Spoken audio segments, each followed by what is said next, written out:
Hello everyone, इस video के अंदर हम पढ़ने वाले हैं ड्रिफ्ट वेलोसिटी। तो देखो ड्रिफ्ट वेलोसिटी क्या होती है। तो मान लेते हैं हमारे पास एक कंडक्टर है और कंडक्टर के अंदर फ्री इलेक्ट्रॉन्स होते हैं और ये फ्री इलेक्ट्रॉन्स कंडक्टर के अंदर रैंडम मोशन कर रहे होते हैं। तो इस रैंडम मोशन की वजह से इनिशियल एवरेज वेलोसिटी इलेक्ट्रॉन्स की क्या होने वाली है, तो वो होगी जीरो। क्योंकि देखो एवरेज वेलोसिटी कैसे निकालते हैं, सारी वेलोसिटीज का सम करेंगे divide by total number of electrons, ठीक है। और रैंडम मोशन कर रहे हैं और वेलोसिटी डायरेक्शन पे डिपेंड करती है, तो सब वेलोसिटीज का सम क्या आएगा, जीरो। तो इनिशियल एवरेज वेलोसिटी क्या आने वाली है, जीरो आने वाली है, ठीक है। अब अगर हम इस कंडक्टर को किसी बैटरी से कनेक्ट कर देते हैं, यानी कंडक्टर के ऊपर हम पोटेंशियल अप्लाई करते हैं, तो वहां पे क्या आएगा, इलेक्ट्रिक फील्ड आ जाएगा, ठीक है। और इलेक्ट्रिक फील्ड जितने भी इलेक्ट्रॉन्स है कंडक्टर के अंदर, उन सबके ऊपर इलेक्ट्रोस्टैटिक फोर्स लगाने वाला है, ठीक है। और उस इलेक्ट्रोस्टैटिक फोर्स की वजह से सारे के सारे इलेक्ट्रॉन क्या होंगे, एक्सीलरेट करेंगे, यानी उसकी स्पीड क्या हो जाएगी, चेंज हो जाएगी। और वो एक्सीलरेट किधर की तरफ करेंगे, पॉजिटिव टर्मिनल ऑफ कंडक्टर की तरफ, ठीक है, या फिर इलेक्ट्रिक फील्ड के अपोजिट डायरेक्शन के अंदर। तो जिस वेलोसिटी से electrons positive terminal of conductor की तरफ मूव कर रहे हैं, ड्रिफ्ट कर रहे हैं, उन सबका एवरेज क्या होने वाला है, ड्रिफ्ट वेलोसिटी। कि मान लो जब इलेक्ट्रिक फील्ड अप्लाई किया तो सारे के सारे इलेक्ट्रॉन्स क्या हो रहे हैं, जिस वेलोसिटी से मूव कर रहे हैं, ड्रिफ्ट कर रहे हैं पॉजिटिव टर्मिनल की तरफ, उन सारे इलेक्ट्रॉन्स की वेलोसिटीज का एवरेज क्या होने वाला है, वो होगा ड्रिफ्ट वेलोसिटी।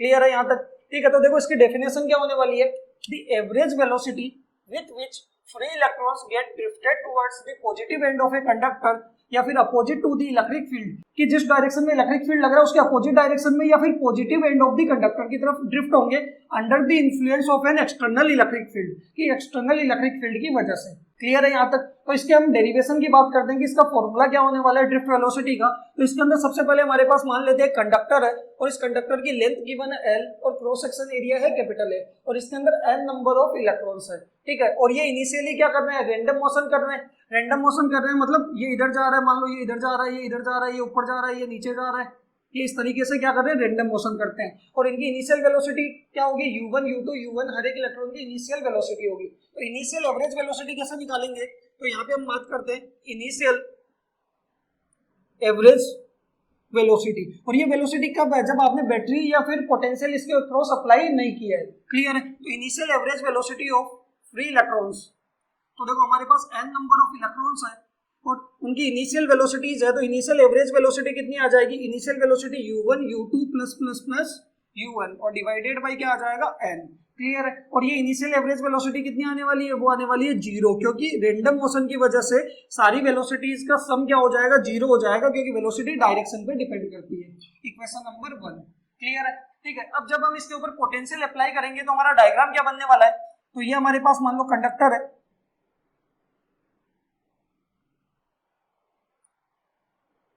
इस कंडक्टर की लेंथ कितनी है L, क्रॉस सेक्शन एरिया कितना है, कैपिटल A, और इसके दोनों एंड के क्रॉस हम क्या करेंगे, बैटरी से कनेक्ट कर देंगे या पोटेंशियल अप्लाई कर देंगे। क्लियर। और पोटेंशियल कितना अप्लाई करेंगे, V, पॉजिटिव और ये नेगेटिव।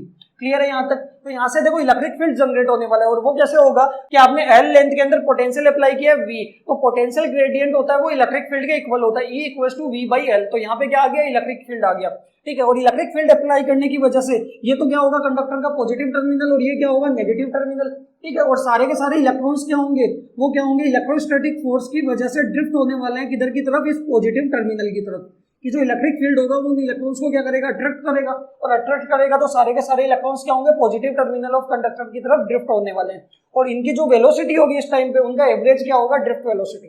क्लियर है। तो देखो सबसे पहले तो हम क्या निकालेंगे कि इलेक्ट्रिक फील्ड कितना फोर्स इसके ऊपर लगा रहा है, ठीक है। जितने फोर्स से इलेक्ट्रिक फील्ड इन इलेक्ट्रॉन्स को अट्रैक्ट करेगा उतने फोर्स से इलेक्ट्रॉन क्या होने वाले, एक्सीलरेट होने वाले। तो यहाँ से आपके पास एक्सीलरेशन आ जाएगा, ठीक है। एक्सीलरेशन आ गया, इनिशियल वेलोसिटीज हमें पता है u1 u2 u3 un, ठीक है। तो आप क्या निकाल लोगे, फाइनल वेलोसिटीज निकाल लोगे और उनका एवरेज क्या होगा, ड्रिफ्ट वेलोसिटी। क्लियर है। तो सबसे पहले तो हम बात करते हैं कि इलेक्ट्रिक फील्ड की वजह से फोर्स लग रहा है वो कौन सा लग रहा है, इलेक्ट्रोस्टैटिक फोर्स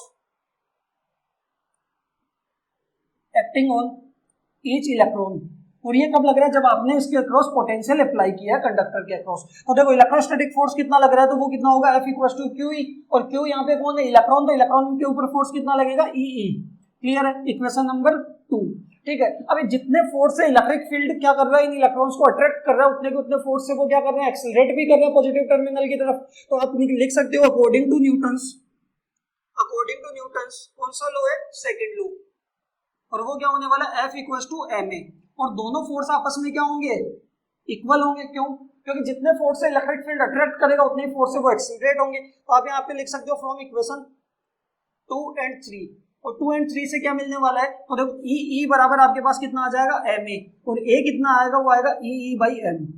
और ये एक्सीलरेशन होने वाला है हर एक इलेक्ट्रॉन का कांस्टेंट। क्यों? क्योंकि यहाँ पे आप देखो एक्सीलरेशन किस पे डिपेंड कर रहा है, इलेक्ट्रॉन के चार्ज पे, इलेक्ट्रिक फील्ड पे और मास पे। तो देखो हर एक इलेक्ट्रॉन का चार्ज क्या है, सेम है। इलेक्ट्रिक फील्ड भी हर एक इलेक्ट्रॉन के लिए क्या लगा, सेम लगा, ई बराबर वी बाई एल, ठीक है। और मास भी हर एक इलेक्ट्रॉन का क्या सेम है। तो इसको बोलते हैं इक्वेशन नंबर 4, और यहाँ पे लिख देते हैं it is an constant acceleration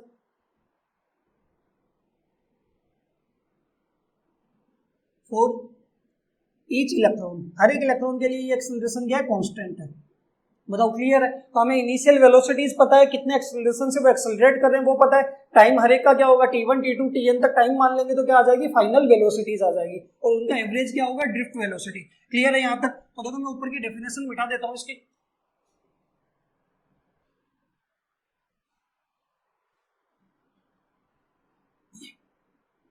तो देखो हमें एक्सेलरेशन पता है, तो सबसे पहले तो हम क्या करेंगे, फाइनल वेलोसिटीज निकालेंगे जब आपने पोटेंशियल अप्लाई किया उस टाइम पे। तो क्या बात करेंगे, final velocities of individual electron.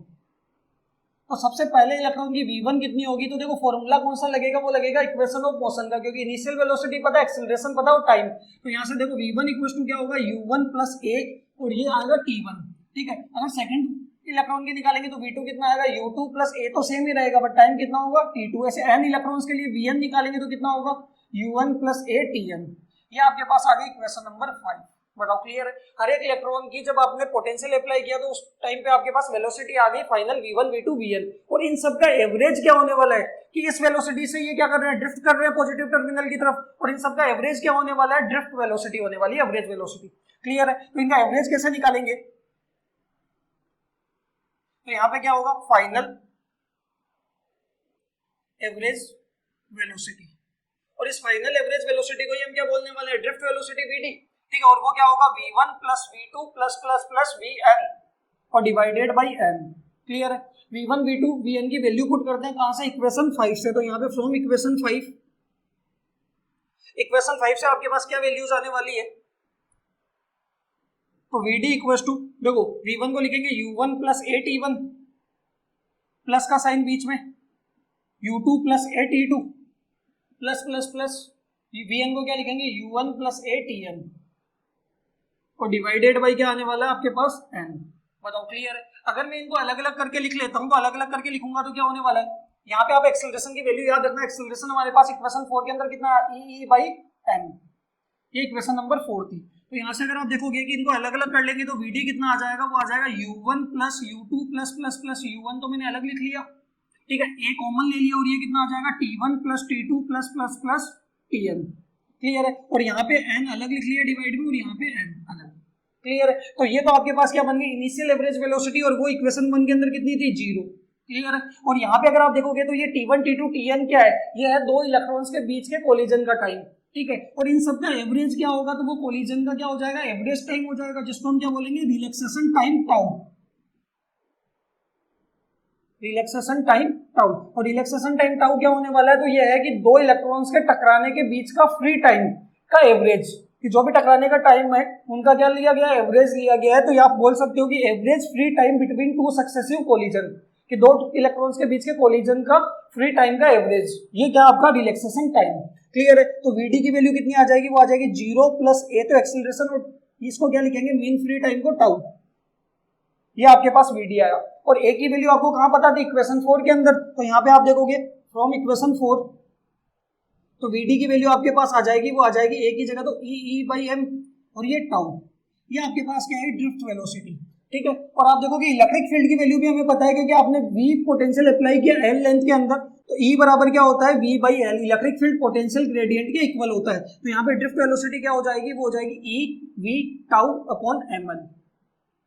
यहाँ पे E तो क्या है, वो है चार्ज ऑफ इलेक्ट्रॉन, M क्या है, मास ऑफ इलेक्ट्रॉन, V क्या है, कितना पोटेंशियल आपने अप्लाई किया है, टाउ क्या होने वाला है, मीन फ्री टाइम या फिर रिलैक्सेशन टाइम, ठीक है, और L क्या होने वाली है, लेंथ ऑफ कंडक्टर। बताओ क्लियर है? ठीक है। तो यहाँ पे देखो इसके स्पेशल केस की बात करते हैं। तो देखो यहाँ पे दो फॉर्मूला है, पहला फॉर्मूला है VD equal to E tau by M, ठीक है, और दूसरा ई को वी बाई एल लिखेंगे तो वी डी कितना आ गया, e v tau upon m l.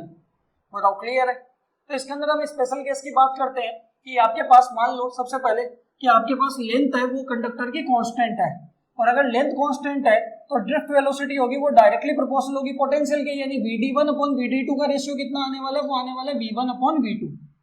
बताओ क्लियर है। सेकंड केस के अंदर अगर पोटेंशियल आपने कांस्टेंट कर दिया कंडक्टर का, कि जो पोटेंशियल अप्लाई कर रहे हो वो कांस्टेंट है, तो ड्रिफ्ट वेलोसिटी इनवर्सली प्रोपोर्शनल किसके होगी, लेंथ के, यानी Vd1 अपॉन Vd2 का रेशियो आएगा वो कितना आएगा, L2 अपॉन L1। बताओ क्लियर है यहाँ तक। तो ये आपके पास ड्रिफ्ट वेलोसिटी, इसके अंदर दो फॉर्मूले हमारे पास आए, एक इलेक्ट्रिक फील्ड की फॉर्म में ई टाउ बाई एम, और दूसरा है पोटेंशियल की फॉर्म में e v tau upon m l. Clear है यहाँ तक। तो ये आपका ड्रिफ्ट वेलोसिटी।